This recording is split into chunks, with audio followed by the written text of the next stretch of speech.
हे मित्रांनो, तुम्ही कशी तर मज्जेत ना. आता आज आय वॉज स्टडिंग आणि नंतर मला अभ्यास करता विचार आला की देवाच्या पाया पुढे, कारण आज घटस्थापना होती आणि मी देवाच्या पाया पडायला गेले. मग असंच हे आमचं देवघर आहे, बेसिकली बघितलं नसेल तुम्ही तर. आणि हा आरतीसाठी ताट घेतल्यानंतर मग देवाचा नैवेद्य झाला. मग मी अभ्यास करायला परत गेले. मला भूक लागली, मग मी मध्ये खाल्लं आणि परत मला भूक लागायला लागली. हे माझे मधुर सर मम्मीला सांगितलं, पण मला जेवण काय मिळालं नाही. पण हाकमध्ये मिळणारच आहे, मला तिकडे जावं लागणार.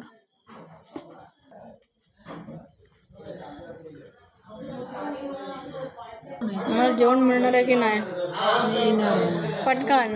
हे मग माझं ऐकून मी परत मागे आले आणि अभ्यास करायला बसले. मग असा अभ्यास करून चालू होता आणि फायनली मला कळलं की जेवण तयार.